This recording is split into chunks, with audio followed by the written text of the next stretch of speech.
Viewers, post your location and your local time down in the comments. Let's see just how far this story travels. Mike Thompson figures his quiet retirement in Willow Ridge is going to be all about fishing trips, early coffee on the porch, and maybe the occasional HOA letter about trimming the hedge. What he doesn't picture is being jolted awake at 3 a.m.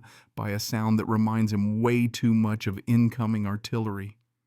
His wife Emily stirs beside him, mumbling about a truck, but Mike's gut knows better. He's out of bed, curtain yanked back, and there it is, a bulldozer blade chewing through his backyard fence like a beaver with a grudge. Behind the controls, not some random contractor, but Susan Hardrove herself, HOA president and self-proclaimed guardian of community standards, decked out in a red pantsuit sharp enough to cut glass. Two muscle-bound men stand nearby, guys who look like they failed the audition for Mall Cop the musical, watching wood splinters rain down under those harsh work lights. Mike's dialing 911, barking about property destruction, but the dispatcher sighs and calls it a civil HOA matter. Then she hangs up. That's when Susan waves a paper in the air, claiming official compliance, accusing him of ignoring some fence color violation. Mike's never seen a notice, but she's already halfway through the fence line. The bulldozer's diesel fumes churn the cold night air. Mike feels that same knot in his chest he used to get in combat zones, the one that says the enemy's inside the wire. And then it hits him. There's one thing in the garage Susan knows nothing about. See, Mike and his 14-year-old son Jake have been restoring an M60 Patton tank bought at auction, stripped down to bare steel, rebuilt over years of greasy weekends. They call her Liberty more as a joke than anything. Until tonight. That high-pitched turbine whine drowns the bulldozer's growl. The garage door rattles open and Liberty rumbles out onto the lawn, treads chewing up the frosty grass. Jake's voice booms from the speakers, calm as if he's ordering a pizza. "You're trespassing on private property. You have 10 seconds to leave." The hired muscle drops their tools and vaults over the hedge like Olympic hopefuls. The bulldozer driver bails. Susan freezes, muttering, "What the hell is that?" as Jake counts down. By 7, she's fumbling her SUV keys. By 5, she's fishtailing down the street shouting, "This isn't over." Porch lights blink on across the block. Neighbor Tom wanders out in candy-striped pajamas, clutching a baseball bat, blinking at the tank parked on Mike's lawn.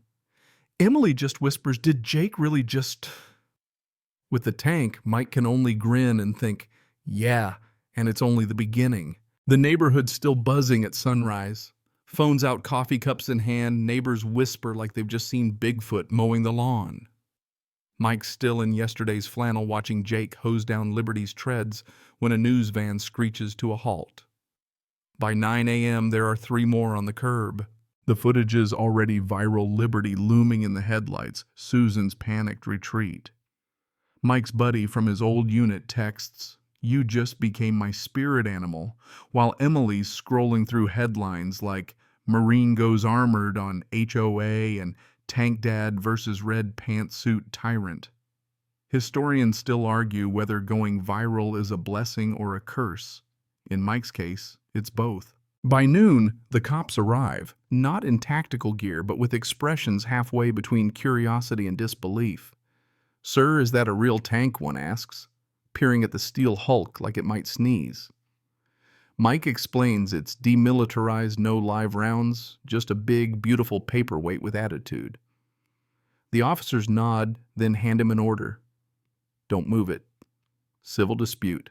That's when Susan strikes back, not with bulldozers, but with lawyers. Her attorney, all slick hair and expensive cologne, serves papers on Mike's porch. "Disproportionate force," he says with a smirk. "We'll bury you in court." Emily's pacing the kitchen that night, stress etched in every line of her face. HOA fines are piling fast, 40 grand, and counting for nuisance and tread damage to his own yard. "Mike," she says softly, "maybe we sell. Start over somewhere quieter." For a second, he's tempted. 20 years in the Marines taught him when to stand his ground, but also when to cut losses. Then his eyes drift to a photo on the mantel, Jake grinning at a science fair medal around his neck. This isn't just about lumber and lawn space. It's about showing his kid you don't roll over for bullies. The next day, Tom shows up with a tin of cookies and something better intel. Turns out Susan ousted the old HOA head Mr. Wilkins with a smear campaign, then rewrote rules to squeeze owners until they sold. Her husband's construction company bought the cheap land for a new development. Jake's been doing his own digging online, and his grin says he's found gold records tying hard rove builders to bulldozer rentals plus bogus violation reports hitting half the street. They need proof, though, something paper, something ironclad. Tom swears Wilkins has it tucked away in his apartment. So Mike lays a plan.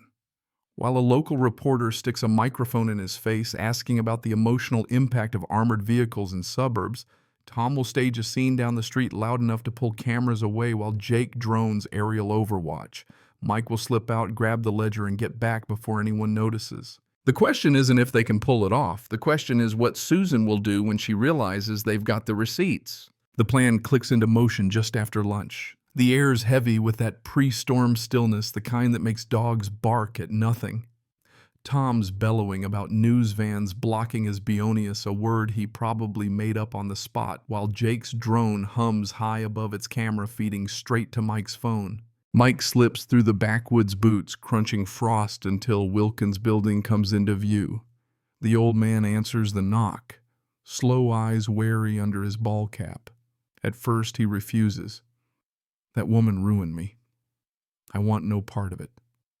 But when Mike lays out Susan's midnight bulldozer stunt and Jake's tank heroics, Wilkins sighs, vanishes into a closet, and returns with a dust-coated ledger and the original HOA charter. This is the real law.